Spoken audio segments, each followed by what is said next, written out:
I believe in God the Father, Almighty maker of heaven and maker of earth, and in Jesus Christ, his only begotten Son, the Lord.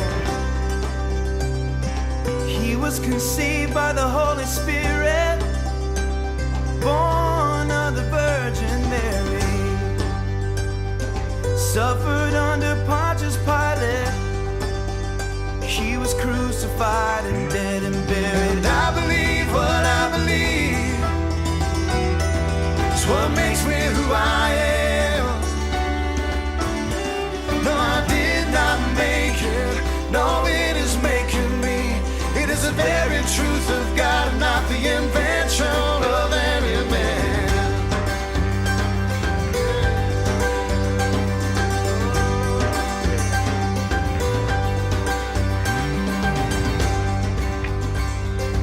I believe that he who suffered was crucified, buried, and dead. He descended into hell, and on the third day he rose again.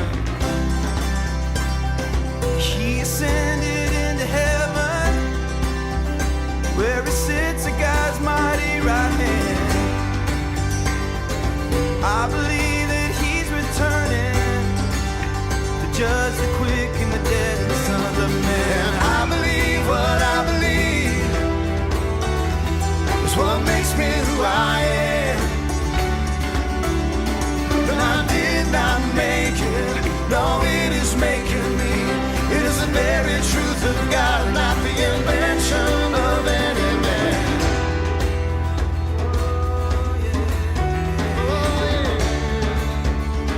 Oh, I believe it. Oh, I believe it, yeah. Oh, I said I believe it. Yes, I believe it. Oh, I believe it. I still believe it.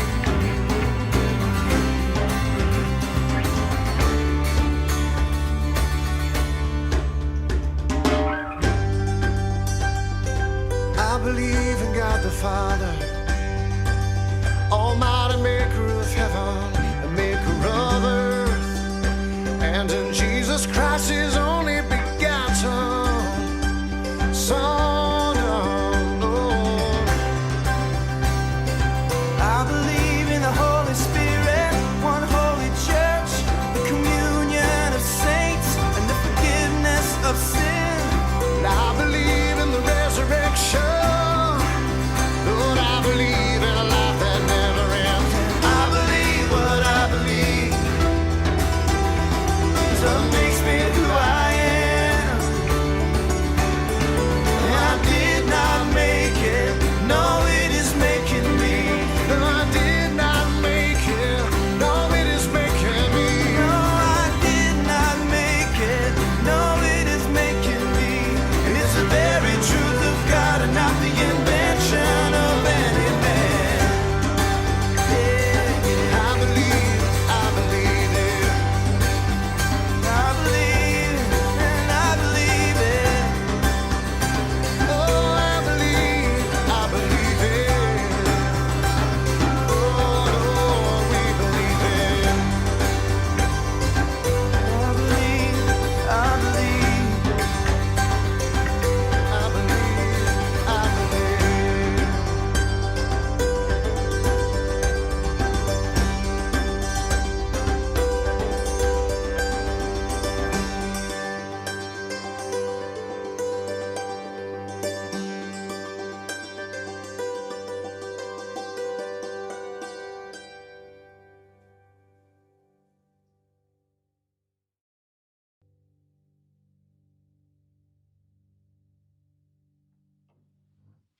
Boom, boom, There boom, it is. boom, boom.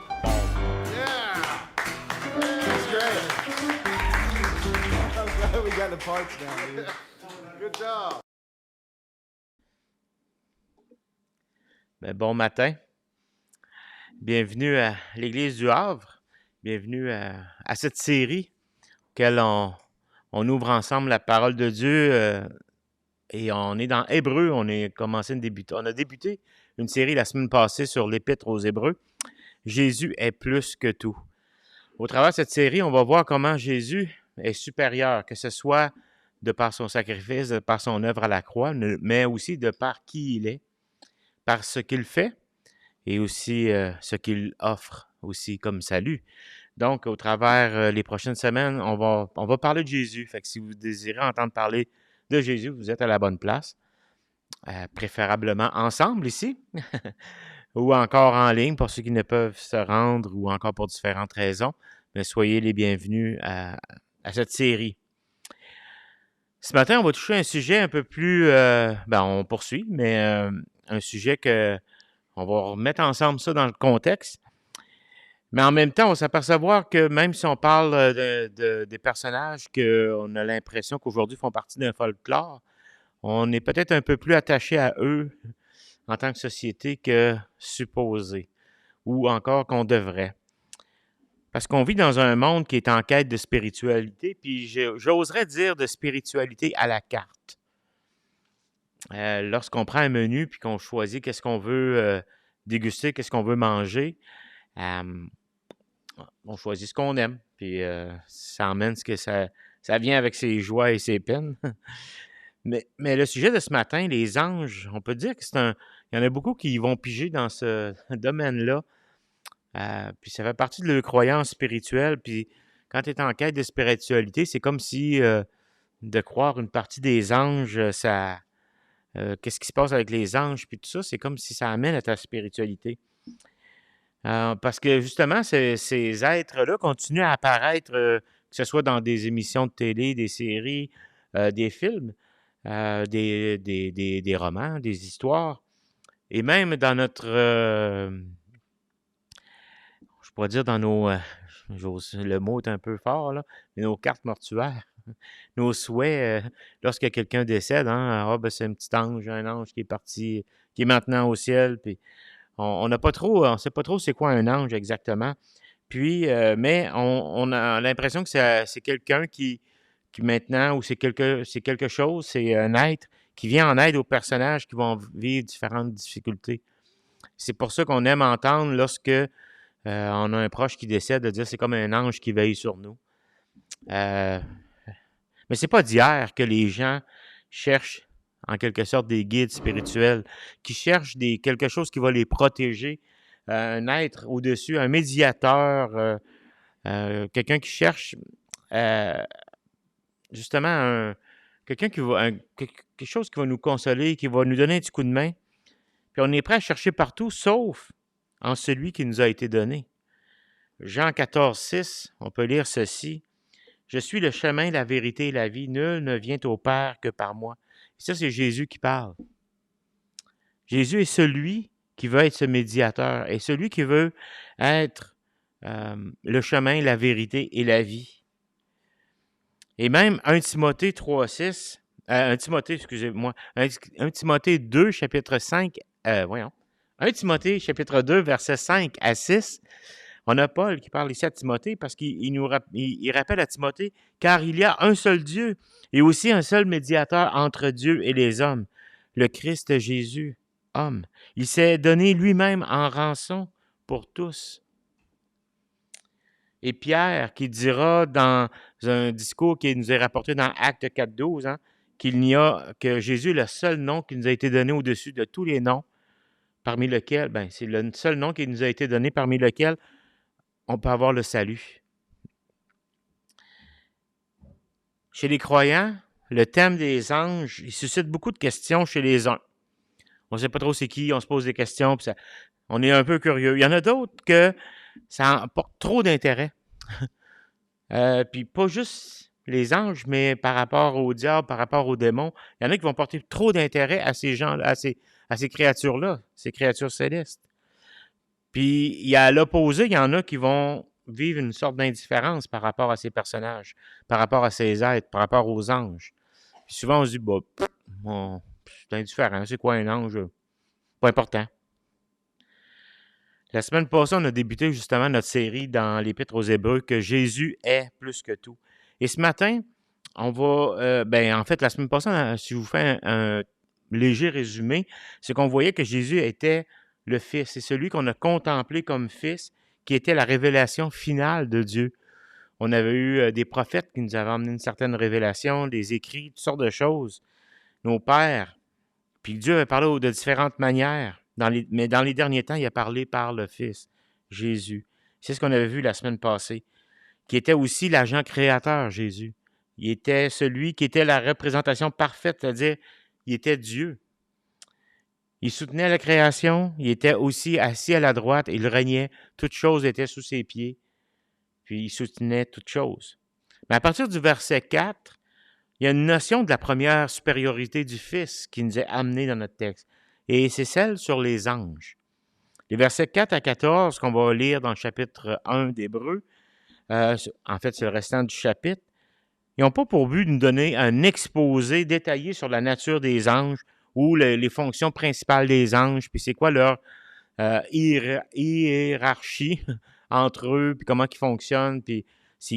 Mais c'est de nous démontrer que le Fils de Dieu, Jésus-Christ, le Messie, celui qui allait venir, il était un être suprême, il est plus grand qu'eux. L'auteur s'appuie sur des textes de l'Ancien Testament. Tout le long de sa démonstration dans Hébreux chapitre 1, versets 4 à 14, on voit 7 citations que l'auteur emploie dans l'Ancien Testament pour nous démontrer que Jésus est supérieur aux êtres célestes, supérieur aux anges, et que celui était le Messie annoncé, celui qui allait venir accomplir la rédemption. On l'appelle, il y a dans le chant Menu chrétien, le Rédempteur. On parle pour ceux qui connaissent ce chant-là, mais on a plein d'autres cantiques dans les églises Rédempteur adorable, par exemple, mais nous parle de Christ. Et c'est celui qui est venu accomplir cette rédemption-là, le salut de l'être humain, et pour ceux et celles qui croient, pour ceux qui ont été appelés par Dieu. On va lire ensemble le texte des versets 4 à 14 dans Hébreux chapitre 1, puis ensuite on va regarder un peu pourquoi il nous parle justement des anges et de la suprématie de Christ sur ces anges. Dans Hébreux chapitre 1, verset 4, on peut lire ceci, en parlant du Fils. « Il est devenu d'autant supérieur aux anges qu'il a hérité d'un nom plus excellent que le leur. Car auquel des anges Dieu a-t-il jamais dit, « Tu es mon Fils, je t'ai engendré aujourd'hui » ou encore, « Je serai pour lui un père, et il sera pour moi un fils. » Et de nouveau, lorsqu'il introduit dans le monde le premier-né, il dit que tous les anges de Dieu l'adorent. De plus, il dit des anges, il fait de ses anges des esprits et de ses serviteurs une flamme de feu. Mais il dit au Fils, ton trône, ô Dieu, est éternel. Le sceptre de ton règne est un sceptre d'équité ou de justice. Tu as aimé la justice et tu as haï l'iniquité. C'est pourquoi, ô Dieu, ton Dieu t'a oint, d'une huile de joie au-dessus de tes collègues. Il dit encore, toi, Seigneur, tu as au commencement fondé la terre. Et les cieux sont l'ouvrage de tes mains, et ils périront, mais tu subsistes. Ils vieilliront tous comme un vêtement. Tu les rouleras comme un manteau, et ils seront changés. Mais toi, tu restes le même, et tes années ne finiront point. Et auquel des anges a-t-il jamais dit, assis-toi à ma droite, jusqu'à ce que je fasse de tes ennemis ton marchepied? Ne sont-ils pas tous des esprits au service de Dieu, envoyés pour exercer un ministère en faveur de ceux qui doivent hériter du salut? Seigneur, au travers de ces quelques textes, on veut simplement apprendre, on veut simplement voir comment tu es grand, combien tu es suprême sur toutes choses. Et déjà en partant sur les êtres spirituels que sont les anges, Seigneur. Seigneur, qu'on puisse regarder à toi et non à tout ce qui nous entoure, mais que nos yeux puissent être fixés sur toi.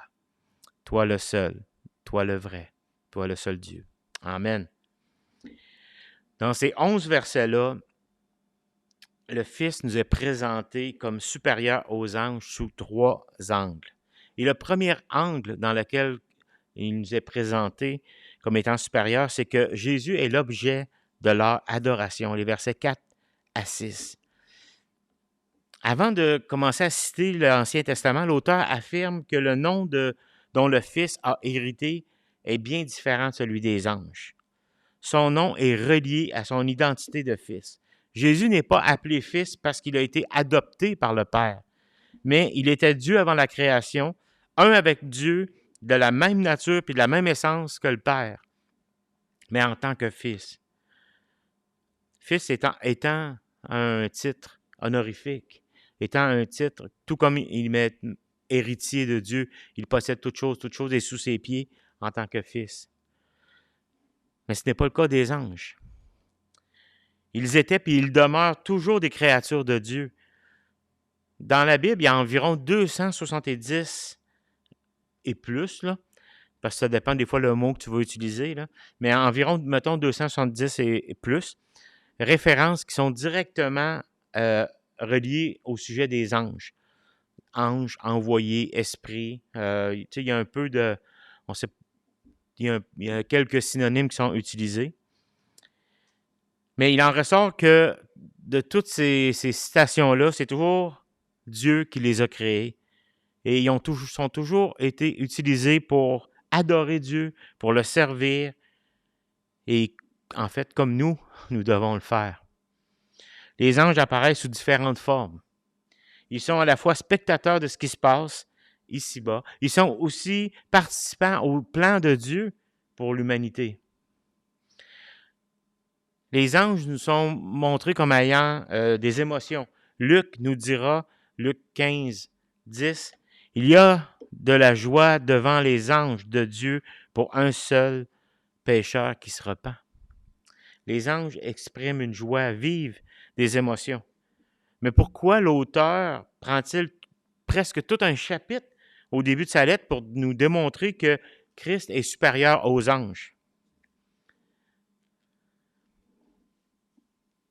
Je pense que je vais changer de format. Ça va peut-être buzzer pour ceux qui voient la... Ah non, j'ai pas la bonne manette. Parce qu'on ne voit pas les côtés. Je ne sais pas si tantôt on les voyait, là. C'est aspect. Et voilà. C'est que les Juifs voyaient chez les anges une sorte de médiateur. Dans toute la littérature de la période intertestamentaire, je viens de sortir un grand mot, mais c'est facile, là, c'est inter, donc entre les testaments, entre l'Ancien et le Nouveau. Il y a eu quand même plusieurs écrits qui ont été faits. Hein. C'est pas... on appelle ça les 400 ans de silence, mais 400 ans de silence de la part de prophètes envoyés par Dieu. Donc, il y a 400 ans qui s'est passé, mais il y avait quand même des auteurs qui ont écrit.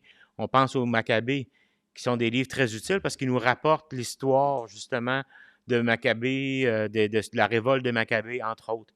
Puis il y a d'autres personnages qui apparaissent aussi, puis tout ça. Puis il y a même certaines Bibles qui ont été acceptées avec ces livres-là, mais qui n'étaient pas reconnus comme étant inspirés de la part, justement, des Juifs, premièrement. Mais tout ça pour dire que pendant cette période-là, il y a eu un accent assez important sur les anges, sur leur rôle, sur leur nature. On les considérait à la fois comme des messagers de Dieu, parce que souvent, dans la Bible, on voit qu'il y a un messager qui vient parler, que ce soit, on avait vu il y a quelques semaines là, une série sur, on avait parlé entre autres de Samson. Quelqu'un qui lit ça vite, il peut penser que c'est un ange qui apparaît. Bon, on s'aperçoit éventuellement que c'est plus que c'est Dieu, parce qu'ils acceptent l'adoration et des choses comme ça. Mais eux, c'était le même terme souvent qui était employé, c'était envoyé ou encore messager. Fait qu'eux voyaient les messagers, les anges comme étant des messagers de Dieu, puis qu'ils avaient un rôle aussi plus grand que Dieu leur donnait. Par exemple, eux autres, ils croyaient que les anges, quand on disait l'Éternel des armées, mais que c'était une armée d'anges que Dieu avait, puis que les anges pouvaient venir au secours du peuple juif. Qu'un jour, même les anges viendraient pour libérer le peuple juif. Puis ça serait un Messie qui serait avec eux, puis eux auraient juste à attendre qu'il y ait une libération, puis tout ça. Les Juifs aussi les classaient selon des rangs qu'ils leur attribuaient. Puis il y avait des anges qui disaient « Ah, lui, il est plus grand que l'autre, il est plus élevé que l'autre, puis il y a différentes choses. » Puis ça partait à partir des fois de juste quelques versets qui nous parlaient, par exemple, de l'archange Gabriel. Puis on disait « Ah, OK, il y a un archange, il y a telle sorte. » Puis eux, il y avait toute une nomenclature d'anges, puis tout ça, puis ça partait de là. Ça a beaucoup sorti durant ces 400 ans de silence. Il n'y avait pas de prophète. La révélation était comme un peu sur pause en attendant que l'apparition finale du Messie arrive. Puis on commençait un peu à spéculer. Il y a des auteurs qui spéculaient, des rabbins qui spéculaient sur qu'est-ce que les anges étaient. Et ils voyaient aussi les anges comme étant la plus exaltée des créatures. C'était comme si Dieu, puis après ça, c'était les anges. Parce qu'eux, ils avaient accès auprès de Dieu, puis tout ça. Il y avait des concepts d'anges gardiens personnels. Et ça a apparu dans plusieurs écrits intertestamentaires, justement. Pour de nombreux Juifs, la question se posait, est-ce que Christ n'était pas plutôt un autre ange, un serviteur, quelqu'un qui était justement un envoyé, un messager de Dieu? Hein? C'était peut-être un ange, finalement. Mais nullement selon l'auteur de l'Épître aux Hébreux. Parce que pour l'auteur, Christ, le Fils, était leur créateur. Était le Messie premier à David dans l'alliance que Dieu avait faite avec David, en lui disant, tu vas avoir un fils, ton règne va t'affirmer pour toujours. Jésus avait déjà un nom supérieur aux anges. Dans un autre sens, après sa mort, sa résurrection puis son ascension à la droite du Père, le Fils est devenu supérieur aux anges aux yeux de tous. Non pas qu'il ne l'était pas avant, mais que c'est devenu clair dans les yeux, au visage de tous, que Christ était supérieur. La première citation, je vous ai parlé qu'il y avait 7 citations de l'Ancien Testament qui étaient employées dans ces 11 versets-là. Il y en a beaucoup, mais il y en a 7. La première qu'on retrouve, c'est dans Psaume 2, 7. Et Psaume 2, 7 nous dit ceci. « L'Éternel m'a dit, tu es mon fils, je t'ai engendré aujourd'hui. » Et ça, on le trouve dès le verset 5. « Tu es mon fils, je t'ai engendré aujourd'hui. » Elle présuppose que, pour un temps, par son incarnation, le Fils a pris une position inférieure aux anges. Là, vous dites, hein, comment que Jésus a pu être inférieur aux anges? Un bel exemple de ça, puis là, ça n'a pas rapport aux anges, mais c'est lorsque Christ s'est penché puis a lavé les pieds de ses disciples. Il s'est mis dans une position inférieure, de serviteur à ses disciples. Est-ce qu'en réalité, il était inférieur à ce moment-là aux disciples? Aucunement. Mais il s'est mis dans cette position, il s'est humilié dans cette position pour accomplir ce que Dieu voulait. Puis lorsque Christ est venu sur cette terre, il s'est mis dans une position inférieure aux anges. Est-ce qu'il était inférieur à eux? Aucunement. Mais il accomplissait ce que les Écritures disaient à son niveau, à son sujet. Hébreux 2.7, qui est une citation du psaume 8. Vous allez voir, Hébreux, c'est l'Ancien Testament résumé, on peut dire. Mais Hébreux 2.7 nous dit que pour un temps, par son incarnation, le Fils a pris une position inférieure aux anges. Mais par sa mort et sa résurrection, par sa victoire à la croix, il est devenu supérieur. C'est devenu manifeste qu'il l'était, supérieur. Puis en plus du psaume 2.7, il y a un autre verset qui est cité, c'est 2 Samuel 7.14, qui dit ceci. « Je serai pour lui un père et il sera pour moi un fils. » C'est encore dans le verset 5. « Je serai pour lui un père et il sera pour moi un fils. » Et dans ce texte-là, 2 Samuel 7.14, c'est un texte-là qui annonce que Dieu va donner à David une dynastie. Mais si on regarde le reste de l'histoire des rois, on s'aperçoit que même les rois ont été déportés à Babylone, puis il n'y avait même plus de roi à l'époque de Jésus, de roi comme le roi David, par exemple. Mais Dieu lui avait promis une dynastie, il avait promis que son trône serait là à toujours. Pour verset 16, Dieu avait promis, je dis verset 16, mais c'est dans 2 Samuel 7, 16, ça dit ceci, « Ta maison et ton règne seront pour toujours assurés devant toi, ton trône pour toujours affermi. » À ce moment-là, il parlait de Jésus-Christ, que Christ était ce roi promis. C'est Salomon, son fils, qui allait construire un temple. Cette promesse, moi je serai pour lui un père et lui sera pour moi un fils, n'était pas pour Salomon et ses descendants, mais bien pour le Messie. Il est vrai que dans l'Ancien Testament, parfois les anges étaient appelés fils de Dieu, comme créatures de Dieu. Puis même dans Job, ça nous parle que les anges déchus, ceux qui suivaient le diable, le Satan, en d'autres mots, il était même appelé fils de Dieu en tant que créature. Ça, c'est particulier, mais le mot fils peut faire référence à un peuple, mais surtout à des créatures de Dieu.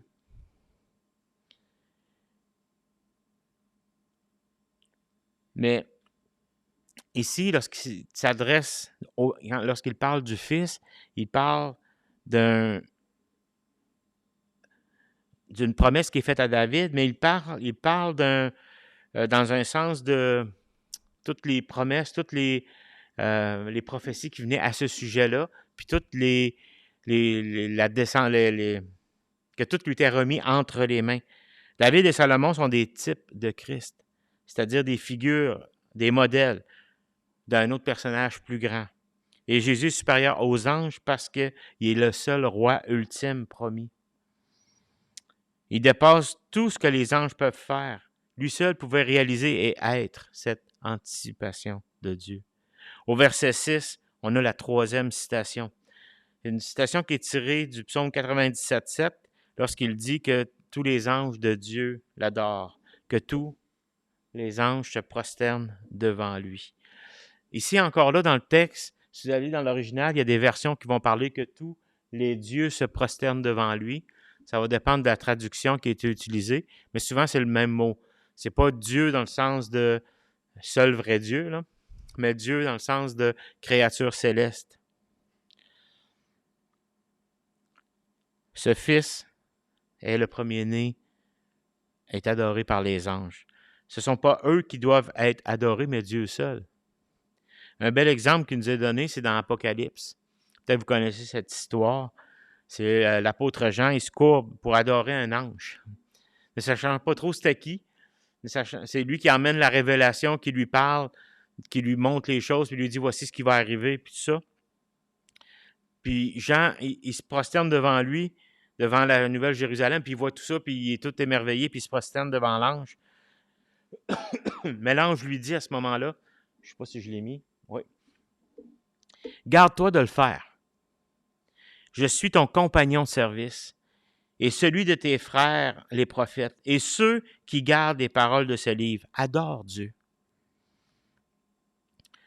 Jésus était supérieur à eux parce qu'il méritait l'adoration. Jésus est plus grand que tous parce qu'il mérite l'adoration. Jésus est plus que tout parce qu'il mérite. Il est le seul qui mérite l'adoration. Et les anges ne pouvaient recevoir cette adoration. C'est pour ça que c'est un des premiers aspects que l'auteur aux Hébreux voulait démontrer que si le Christ, comme Fils, pouvait être adoré, mais il était supérieur aux anges. Le deuxième aspect, une deuxième façon de voir Christ comme étant supérieur, c'est qu'il nous est présenté comme étant le Créateur et Roi suprême. Il reprend des éléments qu'on avait vus dans les 3 premiers versets la semaine passée, mais il nous parle de ce que c'est lui qui a créé toutes choses. À partir du verset 7 jusqu'à 13, ça nous présente comme Christ étant créateur de toutes choses, mais étant aussi celui qui règne sur toutes choses. Et la 4e citation qui nous est au verset 7 qu'on retrouve, elle est tirée du psaume 104, 104 verset 4. Ça dit ceci. Oups. Ça, c'est le point. Il est créateur et roi suprême. Mais le verset qui nous amène, c'est psaume 104, 4. Il fait des vents ses messagers. Ici, des vents, ça peut être traduit par ange. Des flammes de feu, ses serviteurs. Les anges sont présentés sous un langage imagé, exagéré. Que ce soit des vents, des esprits, des flammes de feu, mais ils servent Dieu que ce soit avec l'ardeur du feu, avec la vitesse des vents, mais ils servent Dieu parce qu'ils sont des serviteurs. Ils ont été créés serviteurs. Regardez au verset 8 et 9, ça nous parle du Fils. Mais il dit au Fils, « Ton trône, ô Dieu, est éternel. »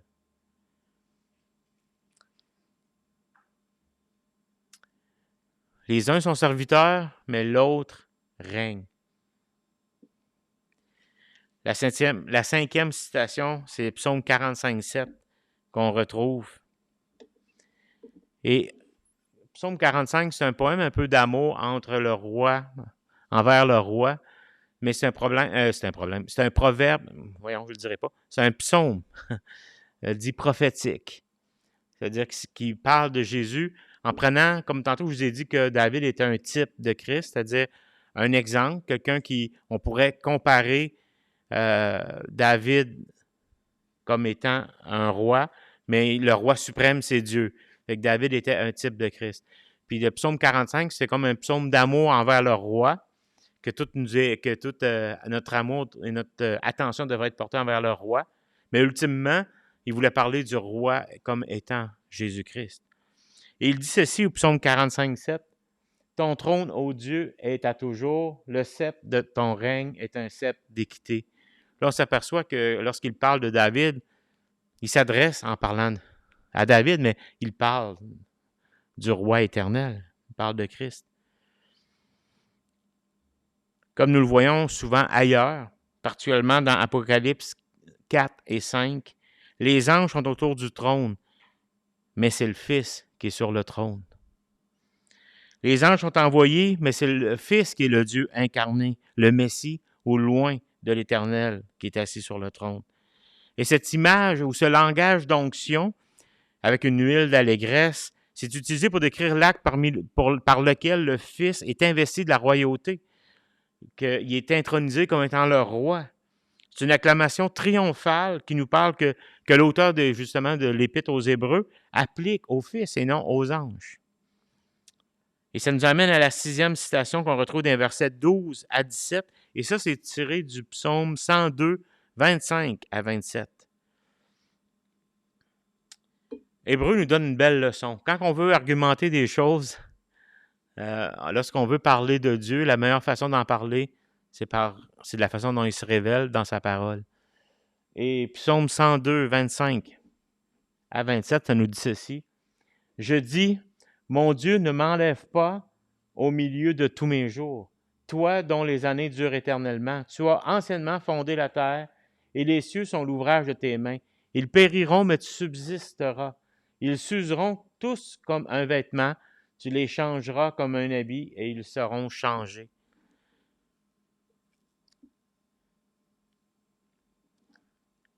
Ces vêtements de royaux que Christ a, ce sont des vêtements éternels. Toute la création va passer, tout roi, toute autorité humaine va passer, mais celle de Christ va rester éternellement. On attend des nouveaux cieux puis une nouvelle terre qui nous est enseignée dans Ésaïe, entre autres. Mais Dieu le Fils, lui, va demeurer éternellement. Et l'auteur décrira Jésus dans Hébreux 13, 8, que vous connaissez peut-être par cœur. Jésus est le même hier, aujourd'hui et éternellement. Et la dernière citation, la 7e, nous vient au verset 13, quand on peut lire ceci. « Auquel des anges a-t-il jamais dit, assieds-toi à ma droite jusqu'à ce que je fasse de tes ennemis ton marchepied? » On retrouve ça dans le psaume 110, 1. En fait, le psaume 110, c'est le psaume le plus cité dans le Nouveau Testament. Et juste dans Hébreu, il est cité 8 fois. Et psaume 110, 1, ça nous dit ceci. « Assieds-toi à ma droite jusqu'à ce que je fasse de tes ennemis ton marchepied. » Et remarquez qu'il termine avec la même question, c'est-à-dire « jusqu'à ce que je fasse de tes ennemis ton marchepied », qu'au verset 5. Au verset 5, il dit « Je t'ai engendré aujourd'hui, et je serai pour lui un père, pour moi un fils. » Excusez-moi, je ne suis pas au verset 5. Je ne me rappelle plus. Enfin, on va le trouver plus tard. Mais c'est ça. Quand Dieu il a dit aux anges, ou il n'a jamais dit aux anges qu'eux étaient ses fils, au même titre que Jésus l'était, jamais il leur donne la place unique que le Fils occupe. C'est ça. à sa droite pour juger ses ennemis. Et c'est ça, quand il parle de juger les ennemis, c'est littéralement, c'est de faire de tes ennemis un marchepied sous tes pieds. Ici, ça a un sens de jugement que c'est Jésus qui va juger tous les ennemis. Les ennemis de Jésus, c'est qui? Satan, les anges qui ou les démons aussi, les anges qui se sont révoltés, mais également les êtres humains rebelles et incrédules qui vont rejeter pendant leur vie, qui vont rejeter Dieu. Ça nous dit qu'ils vont plier le genou devant le seul roi des rois. Et Jésus est supérieur aux anges de par leur nature. Verset 14. Ne sont-ils pas tous des esprits au service de Dieu, envoyés pour exercer un ministère en faveur de ceux qui doivent hériter du salut? Notre vision des anges est souvent teintée ou influencée par les films, des émissions de télé ou même des images de livres d'enfants. Ou encore à Noël, on va avoir un beau petit ange là, juste au-dessus de la crèche avec il va y avoir des petits anges un peu partout. Puis la façon dont ils sont représentés, ça influence, veut pas, notre façon de les comprendre. Ils ne sont ni omniscients, ni omniprésents, ni omnipotents. Ils ne peuvent pas tout faire, ils ne peuvent pas être partout, puis ils connaissent pas tous, pas tout. Ils sont des anges, ils sont des créatures. Ils sont des messagers au service de Dieu. Et c'est pour ça que Jésus est supérieur aux anges de par leur nature. Eux ne sont pas Dieu. Ils sont créés au service de Dieu, d'abord pour le bien de ses enfants bien-aimés, mais ils ne sont pas à notre service. Un peu comme dans l'imaginaire juif, comment qu'on avait fait quasiment des sauveurs du peuple juif. Mais les anges, ce n'est pas à notre service. Ils sont des témoins privilégiés, mais ce n'est pas eux qui ont reçu le mandat d'annoncer l'Évangile. Christ n'est pas mort pour les anges. Christ est au-dessus de tout. Et eux, les anges, occupent une position bien inférieure au Fils. Oui, un jour, Christ va revenir, puis ça nous dit qu'il va être accompagné d'une armée d'anges pour mettre à exécution son jugement. Ils vont avoir un rôle noble, important, mais toujours sous l'autorité de celui qui est plus que tout, le Fils. On n'a pas les détails sur comment Dieu emploie les anges aujourd'hui. C'est pas écrit. Ça nous dit que ils sont au service de ceux qui exercent un ministère en faveur de ceux qui doivent hériter du salut. Mais ils ne sont pas soumis à nous. On n'est pas ceux qui contrôlent les anges. On ne peut pas dire « Hey, j'ai besoin de quelques anges, moi, en fin de semaine, là, m'aider à faire ci et à faire ça. Puis j'ai besoin de vaincre telle chose dans ma vie, puis envoie-moi un ange ou deux. » On ne sait pas exactement à quoi ils servent, mais nous, on n'est pas le boss des anges. On sait qu'ils sont éclipsés par Jésus, le Fils, qui est la tête de l'Église. Puis eux, ils sont toujours se retirer devant Dieu. Jésus est bien supérieur à eux. Puis lorsqu'on vit des moments d'incertitude, de bouleversement, plus que jamais, il faut se tourner vers la tête, vers Christ. Il faut demeurer sur notre appui, sur notre secours, qui est Jésus-Christ. Il n'y a aucune créature qui peut faire l'objet de notre adoration. Il n'y a aucun ange qui va... il n'y a aucune façon d'appeler un ange qui va faire qu'un jour, on va être ils vont venir à notre secours. Comme les anges, on est appelé à servir Dieu puis à l'adorer. Il faut craindre Dieu seul. Il faut se confier en lui seul. Il est parfaitement digne de notre confiance. Jésus est plus que tout.